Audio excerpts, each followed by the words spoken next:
वैशाख अमावस्या हा जो दिवस असतो हा शनैश्वर जयंती म्हणून साजरा केला जातो.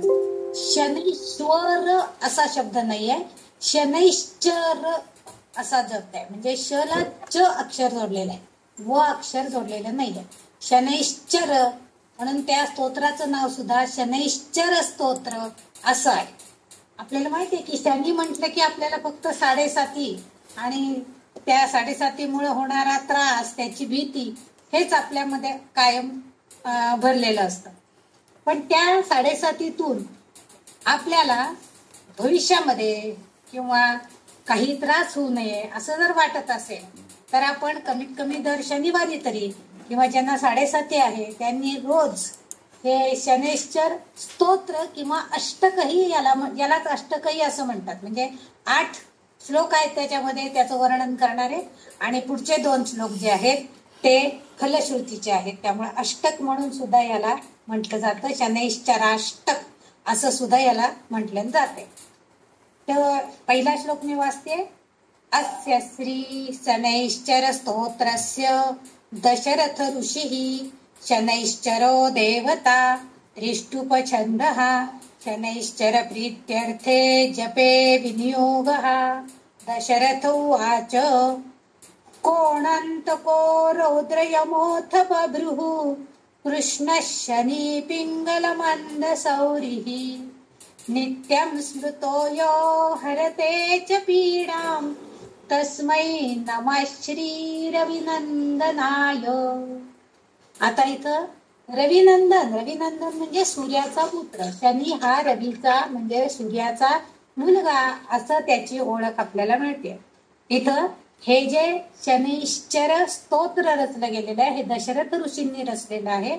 आणि त्या शनैश्चर देवताचं प्रार्थना करण्यासाठी, त्याची महती गाण्यासाठी, त्रिष्टुप छंदामध्ये त्याचा जप करण्यासाठी आणि त्याची महती गाण्यासाठी हे स्तोत्र दशरथांनी रचलेले आहे. दशरथ महाराज, रामाचे वडील हे नव्हे, दशरथ ऋषी म्हणून होते, त्यांनी हे स्तोत्र रचलेलं आहे.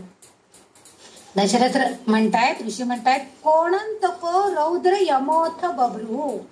कोणंतको, आता हे जो पहिला जो श्लोक आहे त्याच्यामध्ये शनीची नावं आपल्याला माहिती होत आहेत. कोणंतको, कोण हे त्याचं नाव आहे. इथं सूर्यमंडळातील मध्यभागी असलेला हा कोणंतको. नंतर रौद्र यमोथ बभ्रुः. रौद्र म्हणजे उग्र असणारा, रागावलेला, क्रोधिष्ठ असा तो आहे.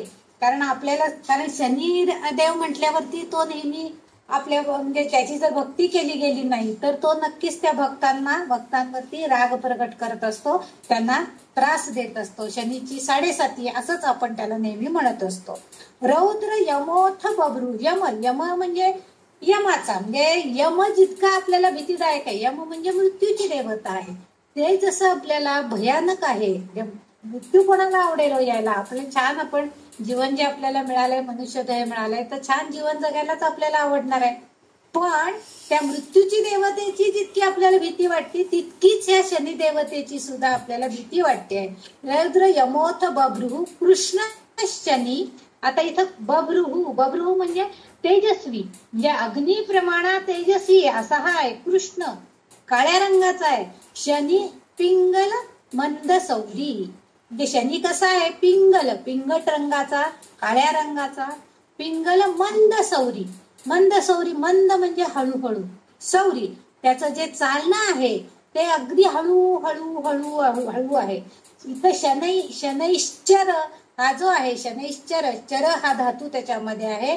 म्हणजे शनै चरती म्हणजे हळूहळू चालणारा, मंद गतीनं चालणारा हा सूर्याचा पुत्र आहे. अशा त्या रविनंदनाला माझा नमस्कार असो. असं का त्याला नमस्कार करायचा? नित्यम स्मृतो. कारण जो कोणी नित्य नेहमी स्मृतो त्याची आठवण काढतो, यो हरतेच पीडा, तो जे कोणी रोज नित्यानं त्याचं पठण करतील किंवा नित्यानं त्याचं स्मरण करतील, त्याची आठवण करतील, त्याची भक्ती करतील, तर त्यांच्या सगळे दुःख हरण करणारा, पीडा नाश करणारा आहे. अशा त्याला तशा रविनंदनाला माझा नमस्कार असो. असा हा पहिला श्लोक इथं आहे. दुसरा जो श्लोक आहे तो असा आहे, सुरा सुरा किम पुरुषा गणेंद्रा गंधर्व विद्याधर गाश्च पिड्यन्ति सर्वे विषमस्थितेन तस्मै नमः श्री रविनंदनाय. सुरा असुरा, सुरा सुरा म्हणजे सुर आणि असुर, म्हणजे आपल्याला माहिती आहे देव आणि दैत्य. किम पुरुष, किम पुरुष म्हणजे इतर सर्व रक्ष गंधर्व किन्नर हे सगळे जण. किम पुरुषा गणेंद्रा, गणांचा राजा गणेंद्र म्हणजे मुख्य, म्हणजे गण गंधर्व यक्ष किन्नर हे सगळे असे जे सगळे पुरुष आहेत, असे जे सगळे प्रकारचे लोक आहेत ते. गंधर्व विद्याधर, विद्याधर म्हणजे विद्वान लोक, विद्याधर म्हणजे विद्वान लोक जे. पन्नग, पन्नगाश्च म्हणजे विद्वान लोक आहेत. यक्ष किन्नर गंधर्व गण हे आणि देव असुर हे सगळे त्याच्यामध्ये आहेत. आणि त्याशिवाय पन्नग, पन्नग म्हणजे नाग. पन्नगाश्च पिड्यन्ति सर्वे विषमस्थितेन, या सगळ्यांना तो कुठल्याही परिस्थितीमध्ये त्रास हा देतो. तस्मै नमः श्री रविनंदनाय, म्हणजे कोणालाही सोडत नाही तो. कोणी विद्वान असू दे, मग ते नाग असू दे, साप असू दे किंवा यक्षगंधर्व असू दे, कुणालाही तो पिढा केल्याशिवाय सोडत नाही. 7.5चा फेरा हा सगळ्यांना त्याच्यातनं जावंच लागतं. देवदेवाधिकांना सुद्धा तो चुकत नाही, हे या श्लोकामध्ये सांगितलेलं आहे. पुढचा जो श्लोक आहे, नरा नरेंद्रा पशवो मृगेंद्रा वन्याश्च ये कीट पतंग भृंगा पिड्यन्ति सर्वे विषमस्थितेन तस्मै नमः श्री रविनंदनाय. नरा नरेंद्र, नर म्हणजे मानव, नरेंद्र म्हणजे मानवांमध्ये प्रमुख असणारा इंद्र, नरांचा राजा सुद्धा. पशु मृगेंद्र म्हणजे पशु पशूंच्या मध्ये सुद्धा असणारा राजा त्यांचा म्हणजे सिंह वगैरे.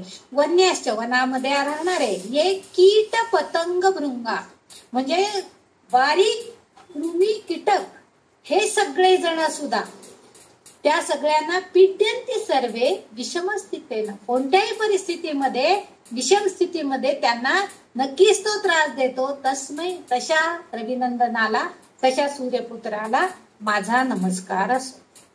देशाश्च दुर्गाणि वनानि यत्र सेना निवेशा पुरपत्तनानि पिड्यन्ति सर्वे विषमस्थितेन तस्मै नमः श्री रविनंदनाय. देशाश्च दुर्गाश्च, आता इथं त्यांनी देश म्हणजे आताच्या आधीच्या श्लोकामध्ये पशु पक्षी प्राणी कीटक भृंग सिंहासारखे प्राणी म्हणजे राजे लोक सुद्धा सगळ्यांना त्यांनी या शनीच्या पिढीनं ग्रासलेले आहे. आणि अशा देवाला नमस्कार करायला सांगतात, अशा रविनंदन. आता ह्या श्लोकामध्ये देशांमध्ये म्हणजे हे सगळे जण कसे होते तर सजीव प्राणी होते, पण निर्जीव प्राणी सुद्धा आहेत. म्हणजे प्रदेश दुर्ग किल्ले म्हणजे देशाश्च दुर्गाण, देशम देशाश्च म्हणजे देशातला प्रदेश, प्रदेश सगळे देशातले प्रदेश म्हणजे गाव, नंतर आपण म्हणतो ना म्हणजे जिल्हा तालुका, मग मोठा जिल्हा, मग नगर राज्य, असं जे सगळं आहे त्या सगळ्याला. आणि दुर्गाणी म्हणजे गड किल्ले जे आहेत ते सगळे किल्ले. वनानी म्हणजे अरण्य सगळी. आणि वनानी यत्र सेना निवेश म्हणजे जेथे जेथे हे सगळे म्हणजे सैन्याचे तळ वगैरे असतात ते सगळं पुरपत्तनानी म्हणजे मोठी मोठी शहरं. म्हणजे जसं सजीव लोकांना तो त्रास देतो तसं निर्जीव ह्या ज्या गोष्टी आहेत, मोठी नगर राज्य दुर्गम किल्ले आणि सैन्याचे मोठे मोठे तळ, सैन्य थांबण्याच्या ठिकाणं जी असतात ती म्हणजे तिथं असणारा दारुगोळा, ह्या ठिकाणं, ह्या सगळ्यांना म्हणजे जसं तो सजीव गोष्टींना त्रास देत असतो तसं स्थावर की जे हलू शकत नाहीत आपण हलवल्याशिवाय अशा स्थावर गोष्टींना सुद्धा तो योग्य प्रमाणात म्हणजे योग्य वेळ आली नाही तर त्यांना सुद्धा तो त्रास देतो. विषम स्थितीनं तस्मै नमः श्री रविनंदनाय. अशा त्या रविनंदनाला माझा नमस्कार असो. पुढच्या श्लोकामध्ये ते म्हणते, तिलैर यवैर माश गुडान दानैर लोहेन नीलांबर दानतो वा. आता ह्यासाठी काय करायचंय, आता त्याची भक्ती करायची आपल्याला. म्हणून त्यावेळेस काय करायचं, जर समजा आता हे सगळं होऊ नये आपल्याला, कोणत्याही स्थितीमध्ये आपल्याला ह्यांचा त्रास होऊ नये असं वाटत असेल तर काय करायचं. तिल तिलई म्हणजे तीळ, यव म्हणजे जवस, आणि माश, आपल्या रुद्रामध्ये आपण माशाश्चवे, गुडाश्चमे असं आपण ऐकलेलं आहे.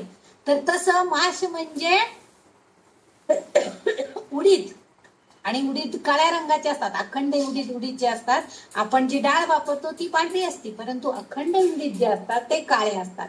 म्हणून शनीला नेहमी काळे तीळ, काळे उडीद, काळं मीठ हे सगळं आपण अर्पण करत असतो. तेल अर्पण करत असतो. हे सगळं शनीला अर्पण करायचंय. कारण का? आणि त्याशिवाय गुळ, जे गुड गुड म्हणजे गुड इथं म्हणलं गुडान्न दाने, जे त्याला काय काय दान द्यायचे, लोहेनं, लोखंड, म्हणून शनीला नाल देतात बघा. घोड्याच्या पायाला जी नाल मारतात, किंवा गाईंच्या वगैरे घोड्यांच्या त्याला जेव्हा नाल मारतात, म्हणजे त्याचा आकार असा यू आकारामध्ये शेपमध्ये असतं, ते लोखंडाचं असतं, आणि ते सुद्धा याला शनीला अर्पण केलं जातं. नीलांबर निळ्या रंगाचं असतं. शनीला नेहमी निळ्या रंगाचं वस्त्र अर्पण केलं जातं. असं जर आपण दानं दिली, तीळ गुळ हे सगळं जर आपण दानामध्ये दिलं, निळ्या रंगाचं वस्त्र किंवा काळ्या रंगाचं वस्त्र, उडीद हे सगळं जर शनीला दानामध्ये दिलं गेलं, तर आपल्याला शनीचा त्रास थोडाफार कमी होतो. म्हणून प्रीणती मंत्रई निजवास रेच. आता प्रीणती म्हणजे काय? तो अतिशय आनंदित होतो. म्हणजे त्याला ही सगळी दानं जर आपण केली तर प्रीणती, अतिशय संतुष्ट होतो. त्याला आनंद होतो अगदी, की आपल्याला म्हणजे आपली भक्ती करण्यासाठी माझ्या भक्तांनी हे सगळं दान दिलेलं आहे, हे त्याला अतिशय आवडतं. आणि मग तस्मै नमः श्री रविनंदनाय, अशा त्या रविनंदनाला माझा नमस्कार असो. निदान नेहमी नाही झालं तरी आज शनेश्वर जयंतीच्या निमित्ताने तरी आपण एखाद्या शनीच्या देवळात जाऊन हे सगळं देण्याचा प्रयत्न करा. निदान आपल्याला जायला झालं नाही तरी घरामध्ये संकल्पून काढून ठेवा, जेव्हा केव्हा जमेल तेव्हा तरी जाऊन या, की जेणेकरून आपल्याला असणारी शनीची पीडा कमी त्रासदायक होते आणि तो आपल्या भक्तांवरती कृपा करतो. तो अगदी जर्जर करून टाकतो आपल्याला जेव्हा 7:30 असते तेव्हा. पण शनीचं एक वैशिष्ट्य आहे की तो कधीही पीडा देऊन त्या माणसाला मरण देत नाही. मरण कधीच देत नाही. शनीची पीडा आहे म्हणून तो माणूस मेला आहे असं कधीच होत नाही. फक्त त्याला पीडा देऊन जर्जर करून टाकतो अगदी. आणि मग नंतर शेवटच्या 2.5 वर्षामध्ये मात्र त्याला एखादा सुखाची किल्ली दिल्यासारखं सुखाचा झटका देऊन तो त्या शनीच्या पीडेतनं आपल्याला बाहेर काढतो. अशी ही शनेश्वराची महती आहे. आता पुढच्या श्लोकामध्ये बघा, प्रयाग कुले यमुना तटेच सरस्वती पुण्यजले गुहायाम यो योनिनाम ध्यान गतोपि सूक्ष्म तस्मै नमः श्री रविनंदनाय. प्रयाग कुले, प्रयाग म्हणजे जिथं संगम वगैरे असतात अशा ठिकाणी, यमुना तटे यमुना नदीच्या काठी, सरस्वतीच्या पुण्यजलाच्या ठिकाणी, गुहायाम म्हणजे एकांतामध्ये असं जर, म्हणजे ही सगळी योगी माणसाची लक्षणं आहेत. म्हणजे नदीमध्ये दररोज स्नान करणं, गुहेमध्ये जाऊन ध्यान करणं, ही सगळी जी आपण जर ह्या सिद्ध साधक योगी जे असतात तर त्यांनी आपण सुद्धा म्हणजे जर अशा तऱ्हेनं शनीचं जर ध्यान केलं तर सूक्ष्म रूपानं शनिदेव आपल्याला दर्शन देतात. म्हणून इथं त्यांनी म्हटलंय, ध्यानगतोपि सूक्ष्मै तस्मै नमः श्री रविनंदनाय. सूक्ष्म रूपानं ते दर्शन देत असतात. अशा शनिदेवाला माझा नमस्कार असो, असं या 6व्या श्लोकामध्ये आहे. आता 7वा श्लोक आपण बघणार आहोत.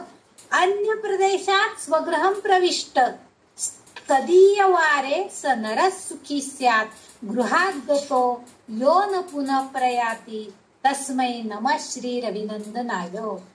आपल्याकडं पूर्वीच्या काळी असं सांगितलं जायचं की कुठल्याही प्रवासाला निघायचं असेल तर शनिवारी नको निघायला. शनिवारी जर जायची अगदीच वेळ आलीच तर त्यावेळेस प्रस्थान काढून ठेवून मग जायची पद्धत होती. कारण शनिवारी प्रवासाला बाहेर पडले, कारण पूर्वीच्या काळी आधी मुळात एवढी वाहनं वगैरे उपलब्ध नव्हती.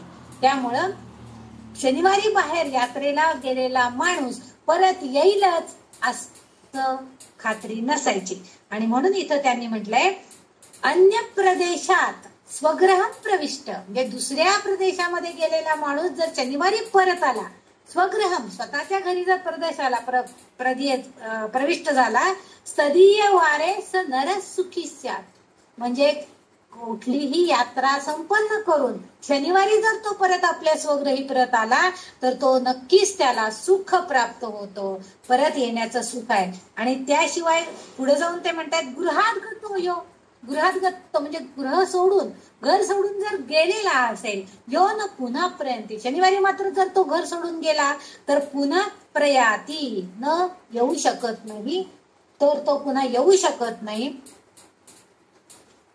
गृहात म्हणून घरातून बाहेरच पडायचं नाही असं त्यांनी ह्या श्लोकामध्ये सांगितलेलं आहे. तुम्ही दारावरती काय करा, गृहात गतो यो न पुनः प्रयाती तस्मै नम श्री रविनंदनाय. आणि म्हणून या रविनंदनाची, या शनीची जर कृपा झाली तर ह्या शनीची जर आपल्यावरती कृपा झाली तर आपल्याला कुठल्याही काळामध्ये आपल्या यात्रेमध्ये प्रवासामध्ये त्रास होणार नाही, हे यामध्ये सांगितलेलं आहे. नंतर पुढचा जो श्लोक आहे तर स्त्रष्टा स्वयंभूर भुवनत्रयस्य त्राता हरी संवरते पिनाकी एक स्त्रिदा ऋग्यजुस्साममूर्तिर् तस्मै नमः श्री रविनंदनाय. आता शनी देवाची वैशिष्ट्य इथं सांगितलेली आहे. म्हणजे शनिवाराची वैशिष्ट्य काय सांगितली, शनिवारी घरातनं कुठल्याही यात्रेला पडायचं नाही, बाहेर जायचं नाही, जर एकदा आपण गेलो तर पुन्हा परत येऊ शकत नाही. शनिवार त्या वासर शनी वासर आहे म्हणजे शनिवारी हे सांगितलं. आता शनीचं काय वैशिष्ट्य आहे, स्रष्टा. आता स्रष्टा म्हणजे काय तर सृष्टीची निर्मिती करणारा, म्हणून इथं त्यांनी म्हटलंय स्रष्टा स्वयंभू, स्वयंभू आहे तर भूर भुवनत्रयस्य, त्रिभुवनामध्ये म्हणजे भू म्हणजे जमीन आणि त्रिभुवन म्हणजे स्वर्ग पृथ्वी पाताळ या तीनही जगामध्ये तिन्ही लोकात संचार शनीचा असतो. आणि तो काय करतो, त्राता हरी संवरते पिनाकी, म्हणजे पिनाक म्हणजे धनुष्य, म्हणजे शिवशंकर हा जसं धनुष्य हाता, शिवशंकर म्हणजे हरी, आपण त्याला हरी म्हणतो, हरी हर असं जे नावं आहेत, हर म्हणजे आपला शंकर आणि हरी म्हणजे विष्णू, म्हणजे विष्णू शंकर आणि ब्रह्मदेव, म्हणजे तिन्हींचे जे सगळ्या सृष्टीची निर्मिती करतात, या सगळ्यांना सुद्धा त्राता, या सगळ्यांचं सुद्धा पालन करणारा हा शनिदेव आहे, कारण तो त्यांनाही त्रास देतो. संवरते पिनाकी एक स्त्रिधा, एक स्त्रिधा एक स्त्रिधा ऋग्यजुस्साममूर्ती तस्मै नमः श्री रविनंदनाय. म्हणजे आपले जे ऋग्वेद, यजुर्वेद, सामवेद, अथर्ववेद हे जे सगळे वेद आहेत, त्या वेदांच्या धर्मग्रंथांमध्ये जे सांगितलेलं आहे त्या सगळ्यानुसार ह्या यजुर्वेद, सामवेद त्यामध्ये त्याचं पावित्र्य, त्याचं ज्ञान आहे. आणि तेच ज्ञान हे शनैश्वर अष्टकामध्ये म्हणजे या रविनंदनाच्या या अष्टकामध्ये आपल्याला बघायला मिळतं. असं या दशरथ ऋषींनी इथं वर्णन केलेलं आहे की या अष्टकामध्ये वेदांमध्ये असलेलं ऋग यजु सामवेद जे आहे ते वेदांमध्ये असणारं ज्ञान सुद्धा या अष्टकामध्ये आलेलं आहे असं त्यांना सांगायचं आहे. म्हणजे त्या वेदांची शक्ती जशी आहे स्रष्टारूपी म्हणजे निर्मिती आणि पालन करणारी, तशी शक्ती ह्या रविनंदनामध्ये आहे. अशा त्या रविनंदनाला माझा नमस्कार असो असं त्यांनी इथं म्हटलेलं आहे. पुढचा जे श्लोक आहे तर शन्यष्टकम प्रयत प्रभाते नित्यं सुपुत्रै पशुबांधवैश्च पठेच्च सौख्यम भुवि भोगयुक्तम प्राप्नोति निर्वाण पदम परम सहा. जे इथं हे शनैश्चर अष्टक जे आपण जे वाचलं, 8 श्लोक आहेत. अष्टक म्हणजे 8 श्लोक असतात. ह्या अष्टकाचं वाचन प्रयत प्रभात म्हणजे नित्य नियमानं प्रभात काळी आपल्या नातेवाईक यांच्या समवेत किंवा आपलं जे पशुधन असेल त्यांना सुद्धा सोबतीला घेऊन म्हणजे त्यांच्या कानात सुद्धा पडेल हे जर आपण अष्टक वाचलं तर या भूतलावर नित्य सुपुत्रई पशुबांधवैश्य पठेच्च सौख्यम भुवि भोगयुक्त, भुवि म्हणजे पृथ्वी, या पृथ्वी तलावरती सर्व भोग भोगण्यासाठी नित्यम सुपुत्रे पशुबांधवैश्य पठेच्च सौख्यम भुवि भोगयुक्तम, म्हणजे हे वाचल्यानंतर शनिदेव आपल्यावर कृपा करतात आणि आपल्याला सुख प्राप्त होतं. प्राप्नोती निर्वाण पदम परम सहा. ह्याही सगळ्यापेक्षा म्हणजे त्या साधकाला अशी सर्व भोग भोगण्याची शक्ती प्राप्त होते आणि त्या साधकाला निर्वाण पद म्हणजेच मोक्ष प्राप्त होतो. असं या शनैश्चर अष्टकाचं महात्म्य दशरथ ऋषींनी सांगितले. 9वा श्लोक पुढचा जो श्लोक आहे, कोणस्थ पिंगलो बभ्रू कृष्णो रौद्रांतको यमः शौरी शनैश्चरो मंद पिप्पलादेन संस्तुतः. मागच्या पहिल्या श्लोकामध्ये ह्याच्यातले काही शब्द आपल्याला येऊन गेलेले, कोण असतो वगैरे. तर हा जो अग्नी समान तेजस्वी असणारा सूर्यपत्र जो हळूहळू चालणारा शनैश्चर आहे, कृष्ण रंगाचा आहे आणि हा जणू भयच रौद्रांतक. रौद्रांतक म्हणजे ज्याचं आपल्याला भय वाटतं असा आहे. आणि ह्याची आपल्यावरती कृपा व्हावी म्हणून आपण पिप्पलादेन संस्तुतः म्हणजे पिंपळ वृक्षाची जर आपण किंवा वटवृक्षाची जर आपण सेवा केली तर आपल्याला शनिपीडा होत नाही. पिप्पलादेन संस्तुतः, स्तुत म्हणजे स्तुती करणं, सेवा करणं. तर त्याची जर पिंपळाला प्रदक्षिणा घातल्या, पिंपळाला जर आपण तेलवात लावली किंवा त्याची म्हणजे त्याला प्रदक्षिणा घालून तेलवात लावून त्याची जर स्तुती केली तर ह्या पिंपळ वृक्षाच्या सेवेनं आपल्याला हा शनी त्रास देत नाही असं इथं म्हटलेलं आहे. शेवटचं एतानी दशनामानी. आणि या सगळे जे श्लोक आहेत त्याच्यामध्ये एक एक नाव त्या शनिदेवाचं आलेलं आहे. एतानी दशनामानी प्रातरुत्थाय पठेत शनैश्चर कृता पीडा न कदाचित भविष्यती. आणि हे सगळं आता आपण हा जर श्लोक म्हटले, सगळे शनैश्चर अष्टक म्हटलं तर आपापच त्याची 10 नावं आपल्याकडनं घेतली जातात. एतानी दशनामानी 10 नावं घेतली.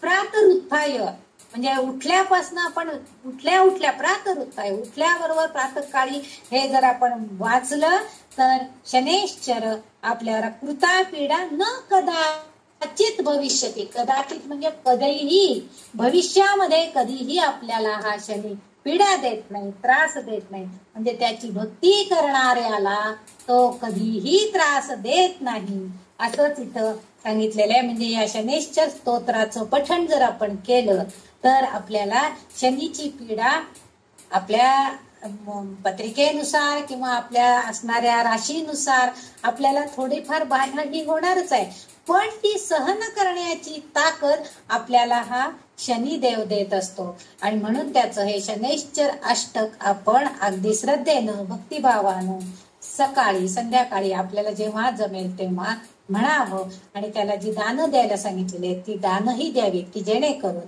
त्याची कृपा आपल्याला संपादन होईल. आज शनैश्चर जयंतीच्या निमित्तानं आपण हे शनैश्चर स्तोत्र त्याचा अष्टक आपण अभ्यासलं, त्याचा अर्थ समजून घेतला. आपल्यालाही सगळ्यांना थोडाफार तरी अर्थ कळला असेल असं वाटतंय. आपण सगळेजण त्या शनीची भक्ती करूया, कारण प्रत्येकाच्या राशीमध्ये केव्हा ना केव्हा ही ग्रहदशा येतेच आणि ती ग्रहपीडा आपल्याला होऊ नये त्या शनिदेवांची.